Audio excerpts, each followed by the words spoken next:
दूसरा एडवेंट काल। हम सभी क्रिसमस के त्यौहार के बहुत ही करीब आते जा रहे हैं। आइए आज हम लोग दूसरा एडवेंट काल पर डिस्कस करें।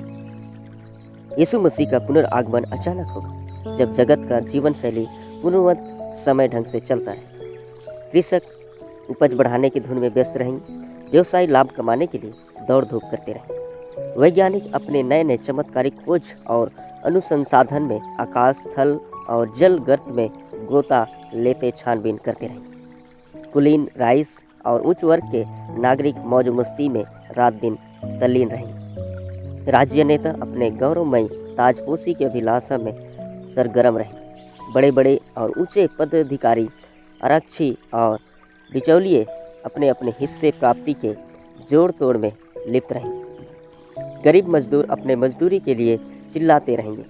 बेरोजगार लोग रोजगार की खोज में अधिकारियों और पदाधिकारियों का पांव दबाते रहेंगे। तो भी हर जाति और वर्ग में अपने अपने रस्म रिवाज में शादी ब्याह का आनंद में नाचते गाते, खाते पीते, गुलछरे उड़ाते और ढोल मांदर के साथ फिल्मी रिकॉर्डर्स का शोर मचाता रहेगा। लोग आलीशान मकान बनाने, पेड़ लगाने और बाग बागवानी में काम करने में और ऐशो आराम में साज सामान जुटाने में व्यस्त रहे। धार्मिक और नैतिक शिक्षा पर किसी की दिलचस्पी नहीं रही। सच्चे लोग अपमानित होते रहेंगे, वहीं झूठे और ठगी लोगों का पांव बाहर होता रहेगा कि प्रभु यीशु का आगमन अचानक बिजली के कौंधने जैसा होगा।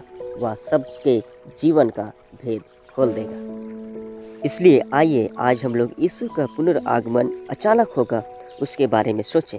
और पहली बात ध्यान दें, इसलिए हम इस व्यस्तता का जीवन में बाइबल के वचन, बाइबल पर लिखी वचन, प्रभु के वचन पर ध्यान और मनन करें। यीशु का पुनर्आगमन अचानक होगा, इसलिए हम इस व्यस्त जीवन में प्रभु के वचन पर ध्यान दें।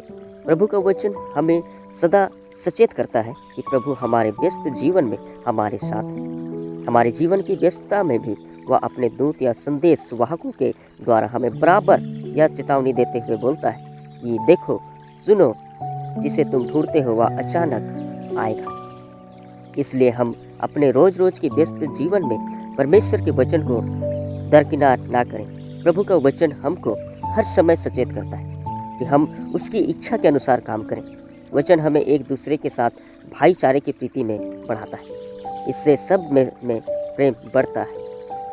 प्रेम में संयम और धीरज होता है, जो सद्गुण के साथ समझ से भक्ति में बढ़ाता है। यह सब विश्वास का फल है। इसलिए आइए हम हर एक समय व्यस्त का जीवन में प्रभु का विश्वास में स्थिर रहें।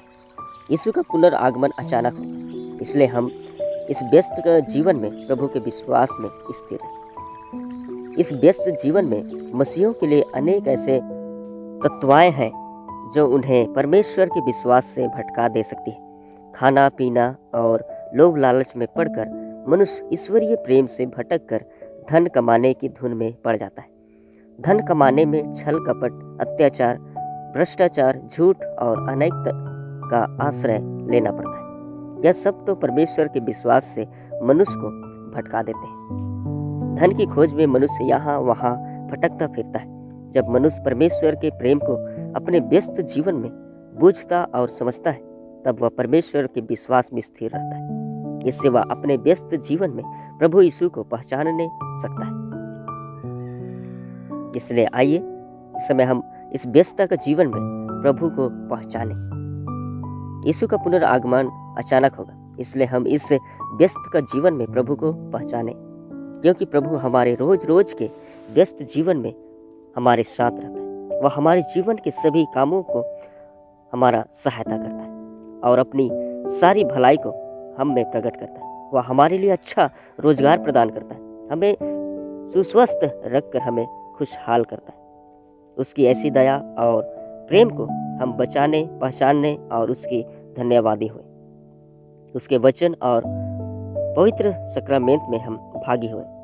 जब हम उसका वचन सुनते और सक्रमेंट में भागी होते हैं, तब वह पहचानने सकते हैं कि यीशु हमारे जीवन के लिए सब कुछ देता है। उसने हमारे पाप क्षमा के लिए अपने आप को बलिदान कर दिया। उसका लहू हमारे पापों को क्षमा करता है। उसके इस प्रेम की बात को हम उसकी आराधना में पहचान नहीं सकते। इसलिए हम अपने जीवन यापन की खोज में कितना ही व्यस्त रहें, पर प्रभु के प्रेम की बात को पहचानें। तब हम उसके प्रकट होने पर उसके अनंत राज्य में बड़े आदर के साथ प्रवेश करने पाएंगे। यीशु का पुनरागमन अचानक होगा। उसके संग में रहने के लिए हम इस संसार के व्यस्त जीवन में भी उसके लिए अपने मन को सदा तैयार रखें। प्यारे भाई बहन, यीशु का आगमन अचानक होगा। आप अपने जीवन तंत्र में व्यस्त हो, शादी ब्याह के दावत में मगन हो सकते हैं, अपनी अच्छी कमाई और लाभ के लिए उद्योग व्यवसाय का अनुबंध करने में उलझे हो सकते हैं। आप अपने जीवन को ऐसो आराम देने के लिए अच्छा खासा फ्लैट के निर्माण में बचे रह सकते हैं। आप अपने दैनिक कार्य में लीन हो सकते हैं। हो सकता है कि आप अपनी ऐसी व्यस्तता के कारण परमेश्वर के वचन सुनने या उस पर चिंतन मनन करने का फुर्सत ही नहीं पाते हो। पर याद कीजिए, प्रभु का वचन कहता है कि जिस दिन तक नूह जहाज पर नहीं चढ़ा, उस दिन तक लोग खाते पीते थे और उनमें ब्याह शादी होती थी। तब प्रलय ने आकर उन सब को नाश किया। फिर जैसा लूत के दिनों में हुआ था कि लोग खाते पीते, लेन देन करते, पेड़ लगाते और घर बनाते थे, परंतु जिस दिन सदोम से निकाला, उस दिन आग और गंधक आकाश से बरसी और सब को नाश कर दिया। मनुष्य के पुत्र के प्रकट होने के दिन भी ऐसा ही होगा। अतः अपने व्यस्त जीवन में प्रभु के वचन पर ध्यान करें, उस पर विश्वास करें और उसको पहचानें कि उसके अचानक प्रकट होने पर आप उसके सामने आनंद से खड़े रह सकें। प्रभु आपकी सहायता करें। आमीन।